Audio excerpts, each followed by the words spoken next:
Aujourd'hui, nous examinons une affaire de la seconde moitié du XIXe siècle. Alors, installez-vous pendant que nous partons aux États-Unis.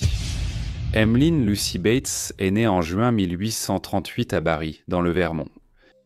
Elle a grandi en tant que septième de 12 enfants dans une maison animée, typique de l'époque. En 1857, à 18 ans, elle épousa Horace Meeker, un ouvrier agricole itinérant cherchant du travail saisonnier. Après leur mariage, Emmeline a rejoint Horace dans son mode de vie itinérant, travaillant souvent à ses côtés dans les champs. En 1858, le couple s'est brièvement installé à Plainfield, Vermont, où leur première fille, Nellie, est née.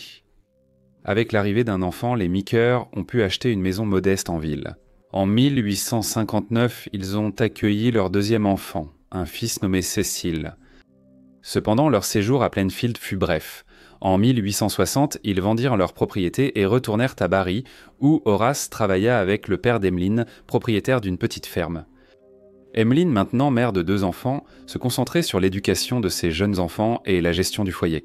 En 1861, Emmeline eut leur 3e enfant, un garçon nommé Almon Lewis, mais leur joie fut assombrie par le chagrin. En octobre, le jeune Cecil attrapa la diphtérie, une maladie infantile dévastatrice. La maladie, souvent mortelle pour les enfants de moins de 5 ans, emporta Cecil avant ses 2 ans, laissant la famille accablée de chagrin. En 1862, la guerre de Sécession bouleversa encore la vie lorsque Horace rejoignit le 6e régiment d'infanterie du Vermont. Avec son mari parti à la guerre, Emmeline assuma l'immense responsabilité de prendre en charge la ferme de son père. En plus de s'occuper de ses jeunes enfants, ses journées étaient remplies de travaux éreintants. Labourer les champs, planter des pommes de terre, pelleter du fumier et transporter de lourds seaux de sève pour l'exploitation sucrière de son père. Ce travail acharné, qu'elle a accompli pendant plus de 2 ans, illustrait sa résilience et sa détermination à subvenir aux besoins de sa famille en l'absence de son mari. Horace est rentré chez lui en mai 1864 marqué par la guerre. Bien qu'il ait survécu, contrairement à plus de 5000 hommes du Vermont morts pendant la guerre de Sécession, sa santé a été définitivement compromise. La guerre l'avait fragilisé et rendu malade, et dans les années 1870, il perdit presque toute son audition. Emmeline a également subi le même sort, son audition s'étant dégradée au fil des années.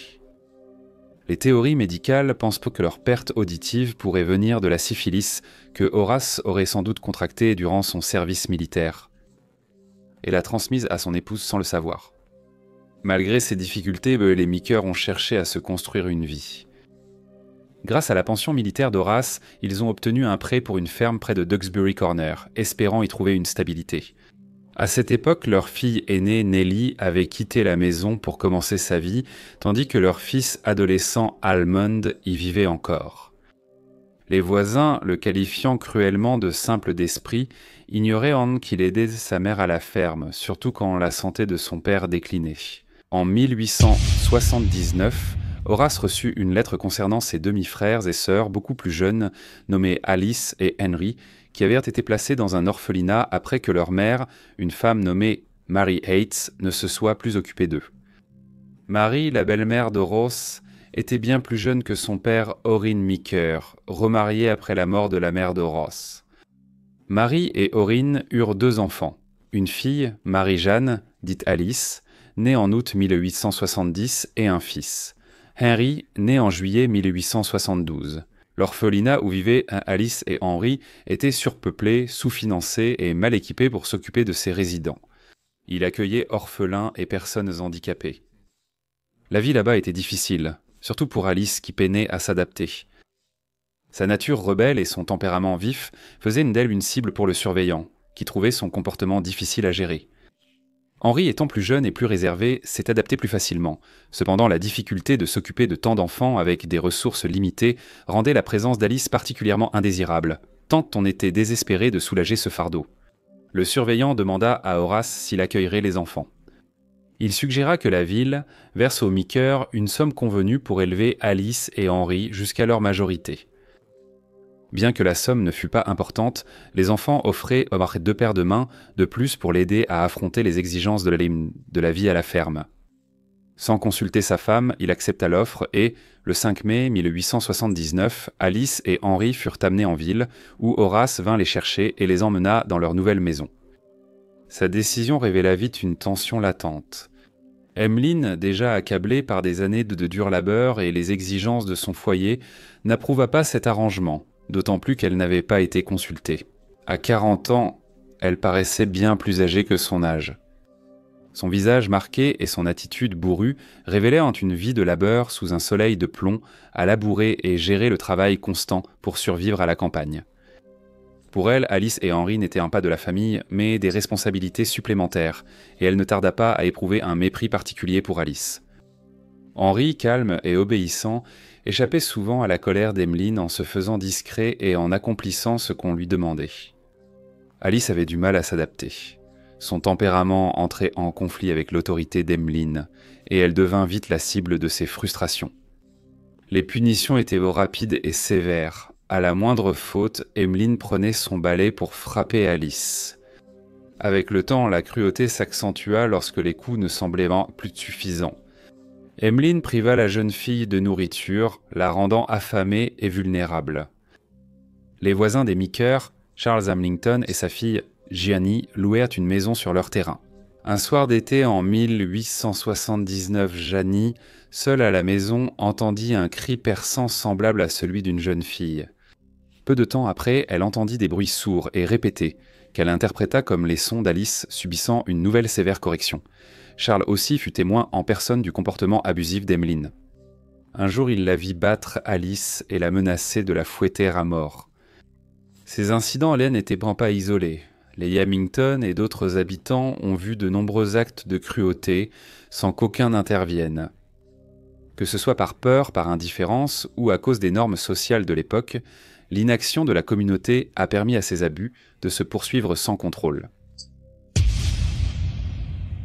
Le matin du 24 avril 1880, 11 mois après l'arrivée d'Alice et Henry, Horace Meeker constata l'absence d'Alice à la maison. Inquiète, il demanda à sa femme où était la jeune fille. Emmeline, indifférente déclaration, déclara négligemment qu'Alice avait pris certains de ses vêtements et s'était enfuie la nuit. Horace trouva l'explication troublante, mais n'insista pas davantage sur le sujet. Il devait cependant retrouver la jeune fille, car, à l'insu de sa femme, il avait organisé son accueil dans une autre famille, pensant qu'éloigner la jeune fille de leur foyer devenu hostile lui offrirait une vie plus paisible. Après quelques heures, sans aucune trace d'Alice, il suggéra à sa femme qu'il devrait le Poit s'il devrait aller la chercher, mais Emmeline lui répondit qu'il valait mieux simplement attendre. Son attitude étrangement indifférente, associée à son ton désinvolte, lui parut étrange. Sa raison était qu'Alice était partie de son propre chef et qu'il serait inutile de la chercher. Au fil de la journée, alors que la disparition d'Alice se répandait, les voisins commencèrent à s'interroger sur ce qui s'était passé. Interrogée, Emmeline donnait des réponses vagues et contradictoires. Elle disait parfois qu'Alice s'était enfuie, d'autres fois qu'elle ignorait où elle était quand Almond était questionné. Son récit de la soirée différait de celui de sa mère. Plus ils parlaient, plus leurs récits se contredisaient, de petites divergences devenant de flagrantes contradictions. Ces incohérences, ajoutées au comportement habituellement froid d'Emmeline et à son insistance pour qu'aucune recherche ne soit menée pour Alice, ne firent qu'accentuer les soupçons des voisins qu'il se passait quelque chose de très grave.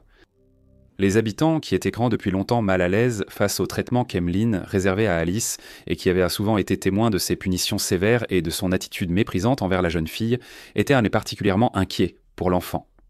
Après avoir entendu les versions opposées d'Emmeline et d'Almond sur la disparition de la pauvre fille, ils conclurent qu'Alice n'avait pas simplement fui, vu sa santé fragile et son absence de ressources. Au fil de la propagation de la disparition de la fillette, le malaise communautaire grandissait. Tout le monde savait qu'Emmeline était cruelle et insensible, et se demandait si quelque chose de plus sinistre s'était passé. Alors que les soupçons grandissaient, un groupe d'habitants inquiets décida d'agir. M. Jacob Foss et M. Ebba Huntley furent désignés pour parler au shérif adjoint local, un homme nommé Frank Atherton, et signaler non seulement la disparition d'Alice, mais aussi les antécédents de mauvais traitements d'Emmeline. Et les incohérences troublantes dans les récits d'Emmeline et Almond. Le shérif adjoint, bien qu'initialement sceptique, écouta attentivement leurs témoignages, puis décida, en raison de l'anxiété croissante de la communauté, d'approfondir l'affaire. Le 26 avril, des policiers se rendirent au domicile des Meeker pour interroger Emmeline et Almond. Au début, ils assurèrent qu'Alice s'était enfuie et ignorait ensuite où elle était. Mais les policiers remarquèrent vite l'ascendant de Madame Meeker sur son fils et interrogèrent Almond seul. Ils emmenèrent le garçon dans les bureaux d'un homme nommé Monsieur E. F. Palmer, où ils purent lui parler loin de la présence intimidante de sa mère. Almond s'effondra rapidement sous le poids de l'interrogatoire et avoua le crime horrible. Il révéla que sa mère devenait de plus en plus rancunière envers Alice, la voyant comme un fardeau. Un soir, elle s'était confiée à lui, déclarant qu'Alice serait mieux morte. Almond expliquait que sa mère voyait la jeune fille comme une source constante de problèmes et ne supportait plus sa présence à la maison.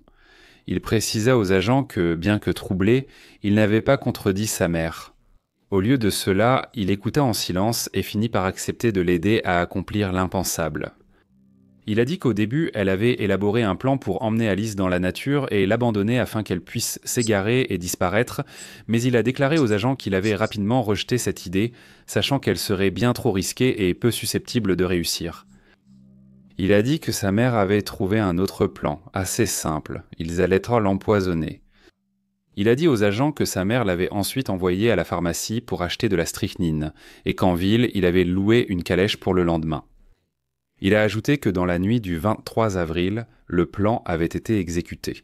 Lui et sa mère ont attendu qu'Alice dorme, puis l'ont saisie, lui ont mis un sac sur la tête et l'ont emmenée à la calèche.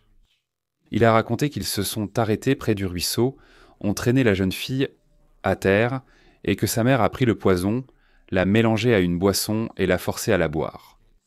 Il a dit qu'à ce moment, Alice se débattait, mais sa mère, plus forte, la tenait fermement. Il a poursuivi en disant qu'en quelques instants, Alice a commencé à convulser violemment et que sa mère lui a maintenu la bouche fermée pour la faire taire. Il a ajouté qu'ils ont remis Alice dans la voiture et roulé environ 3 miles de plus. Il hésita, la voix tremblante. Il a dit que les convulsions ont semblé durer une éternité, peut-être 20 minutes, tandis qu'Alice luttait pour sa vie, son corps tordu de douleur. Finalement, ses mouvements ont ralenti, son corps est devenu mou, et il a compris qu'elle était morte. Il a dit qu'ils se sont arrêtés près d'un ruisseau dans une zone marécageuse et l'ont vite enterrée. Bien qu'Almond ait été complice, il était clair pour la police qu'il restait hanté par cette nuit. Il ne comprenait pas pourquoi il avait permis cela, ni pourquoi il avait aidé sa mère dans un plan si terrible. Mais c'était fait, et Alice était morte. Almond conduisit alors le shérif adjoint et les autres officiers à l'endroit où Alice avait été enterrée. La tombe était peu profonde et son corps fut rapidement exhumé. Alors que les hommes la dégageaient avec précaution, les ecchymoses dues à la lutte violente étaient encore visibles sur sa peau, rappel sinistre de la cruauté qu'elle avait endurée dans ces derniers instants. Cependant, lorsqu'ils tentèrent de ramener le corps d'Alice, ils rencontrèrent un problème inattendu. La carriole était trop petite pour accueillir correctement le corps. Sir Almond fut obligé de le maintenir debout pendant tout le trajet, alors qu'il traversait les champs. C'était tontilé à les champs. Almond peinait à retenir le corps sans vie dans la carriole, chaque kilomètre alourdissant sa conscience. Étrangement, le lendemain, Almond Meeker revint sur ses aveux et affirma avoir tué Alice seule. Pourtant, lui et sa mère furent accusés de meurtre. Lors de leur audience le 10 mai à Waterbury, Emmeline et Almond ont fait face à une foule enragée. La mort d'Alice avait bouleversé la communauté et suscité la colère. Lors de l'audience, le docteur August Withouse, professeur de chimie à l'université du Vermont, a exposé les résultats de l'autopsie d'Alice et confirmé la présence de strychnine dans son estomac. Pendant 2 jours d'audience, plus d'une douzaine de témoins ont évoqué les mauvais traitements infligés à Alice par Emmeline. À la fin de l'audience, il a été décidé qu'Emmeline et Amand Meeker seraient traduits en justice, le procès devant commencer le 22 novembre 1880. De nombreux débats ont eu lieu sur la manière de les juger, mais il a été décidé qu'ils le seraient ensemble. Au début du procès, Madame Meeker avait une apparence bien différente de celle lors de son arrestation. Elle semblait moins hagarde et avait repris de l'allure. Elle, bien habillée et gantée, observait la salle d'audience avec une attitude posée. À ses côtés, son fils Almon, en costume neuf et bien coiffé, affichait un sourire malgré la fatigue visible sur son visage, semblant presque satisfait de l'audience. Le duo était assis main dans la main, tout comme il l'avait en fait lors de la première audience à Waterbury, mais quelque chose était sur le point de changer. Après discussion avec ses avocats, Almon a plaidé coupable, laissant sa mère seule face au jury. L'équipe juridique d'Emmeline a tenté en dernier recours de rejeter toute la faute sur son fils. Ils ont affirmé qu'Almon avait commis le meurtre d'Alice à l'insu de sa mère, présentant le jeune homme comme l'unique instigateur du crime. Ils ont soutenu qu'Emmeline n'était pas au courant des intentions d'Almon et qu'elle n'avait joué aucun rôle dans cet acte brutal. Ils ont tenté de dépeindre une mère innocente, affirmant qu'elle ignorait la tournure violente qu'avait prise Almon et qu'elle n'avait joué aucun rôle dans la tragédie qui s'était déroulée. Cependant, des témoins ont été présentés pour raconter la cruauté qu'Emmeline avait toujours manifestée envers l'enfant. Monsieur Charles Arlington a témoigné avoir été témoin de cas de maltraitance de la part de Madame Meeker envers Alice. Il a déclaré qu'il l'a entendu crier « je vais te fouetter à mort si tu n'obéis pas », tandis que l'enfant l'a supplié d'arrêter et promettait d'obéir. Monsieur Arlington a dit au tribunal qu'une fois, chez les Meeker, il a vu la fillette tricoter, puis Madame Meeker lui a arraché le tricot et l'a réprimandé sévèrement en criant « Tu ne sais pas mieux tricoter ?» Elle a alors giflé l'enfant sur le côté de la tête et a répété la menace glaçante « Je vais te fouetter à mort et je ne te laisserai pas en vie ». Lors d'une troisième occasion, M. Arlington a dit qu'il rentrait tard quand il a vu Madame Meeker fouetter la fillette à la tête et aux épaules avec une bande de bois dans la remise. Il a raconté que l'enfant suppliait et promettait d'obéir pour que les mauvais traitements cessent. Un autre témoin nommé M. Henry a fourni un récit troublant des abus répétés. Il a observé. Il a affirmé avoir vu Madame Meeker fouetter l'enfant avec un bâton, la tirer par les cheveux tout en la frappant et la poursuivre jusqu'au champ. À une occasion, alors que l'enfant tentait de s'enfuir de la maison, il a dit que Madame Meeker l'a saisi par le cou et l'a violemment repoussé à l'intérieur. Il a précisé que l'automne dernier, lors de la récolte, la jeune fille et le garçon ont fui ensemble. La fille a trébuché et est tombée. À ce moment-là, Madame Meeker l'a attrapée par l'oreille, l'a soulevée du sol, l'a traînée sur plusieurs mètres et a crié « Je vais t'apprendre à t'enfuir à chaque fois qu'une carriole arrive ». Il a poursuivi en disant que lors d'un autre incident, l'enfant a couru sur la colline derrière la maison, poursuivi par Madame Meeker qui, frustrée, n'a pas réussi à l'attraper. Madame Meeker a crié à son mari « Pourquoi as-tu amené cette chose ici pour me tourmenter ?» Madame E. Huntley, une autre témoin, a corroboré les détails sombres de la vie de l'enfant. Elle a décrit la jeune fille comme une paria vivant une existence sans joie. Madame Huntley a dit qu'elle avait souvent invité Alice à jouer avec sa propre fille. Cependant, elle n'a reçu qu'un sourire triste et faible. La salle d'audience s'est tue pendant ces témoignages bouleversants, révélant un sombre tableau de la vie de l'enfant sous la garde de Madame Meeker. Chaque témoignage accentuait l'indignation de ceux qui entendaient ces détails choquants. Ces témoignages ont gravement sapé les arguments de la défense, car de nombreux témoins avaient observé le comportement abusif de Madame Meeker envers Alice dans les mois précédant le meurtre. Le contraste saisissant entre le portrait dressé par la défense d'Emmeline comme une spectatrice innocente et les témoins qui ont donné des récits détaillés de sa cruauté envers Alice laissait peu de place au doute. Il était clair qu'Emmeline Meeker avait joué un rôle clé dans les événements menant au meurtre, ce qui affaiblissait la défense voulant l'innocenter. Emmeline Lucy Meeker, malgré la froideur de ses avocats, décide de témoigner pour sa défense. Son témoignage fut long et laborieux, alors qu'elle racontait son enfance difficile et les épreuves qu'elle avait traversées tout au long de sa vie. Elle parla longuement de la perte de son fils Cécile, du départ de son mari à la guerre et des années de travail manuel exténuant qu'il avait épuisé. Elle relata chaque détail avec une certaine nostalgie amère, mais lorsqu'il s'agissait des événements du 23 avril, sa mémoire semblait curieusement embrouillée. Son témoignage, cependant, n'a pas réussi à convaincre le jury. Ils ont vu clair dans ses esquives et ses contradictions, et finalement, Emmeline Lucy Meeker a été reconnue coupable du meurtre d'Alice. Lorsque le jury a rendu son verdict, il l'a fait avec peu de sympathie. Le tribunal du comté n'ayant commis aucune erreur, Emmeline Meeker et son fils Almon ont été condamnés à mort. Ils ont ensuite été transférés à la prison d'État. Le verdict et les peines ont été contestés, examinés par la Cour suprême, mais la décision du tribunal du comté a été confirmée. Pendant sa détention, Almond a fait des aveux détaillés. Son récit a révélé le ressentiment croissant de sa mère et son influence manipulatrice sur lui. Ces aveux sont devenus la base d'un autre appel, car son équipe juridique a soutenu qu'il avait agi sous la domination de sa mère et qu'il n'était pas le principal instigateur du crime. L'appel a provoqué de vifs débats et sa peine a finalement été commuée en réclusion à perpétuité. La décision a apporté une certaine clôture à une affaire qui avait captivé le public et soulevé des questions profondes sur la culpabilité et l'influence des dynamiques de pouvoir au sein des familles. Le 30 mars 1883 à 13h30, Emmeline Lucy Meeker a été menée à la potence. 125 personnes étaient présentes au spectacle.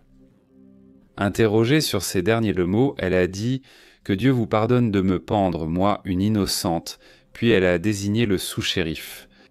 Elle a dit « Je suis aussi innocente que l'homme qui se tient ici ». Aucun membre de la famille d'Emmeline n'était présent à la pendaison, et son corps n'a pas été réclamé. Emmeline Meeker fut la première femme exécutée légalement au Vermont. Locke a été enterrée au cimetière d'Ascutney, comté de Windsor. Bonjour à tous et merci beaucoup de m'avoir écouté. Comme d'habitude, n'hésitez pas à laisser vos commentaires ou retours, et j'espère vous retrouver tous pour le prochain Briefcase.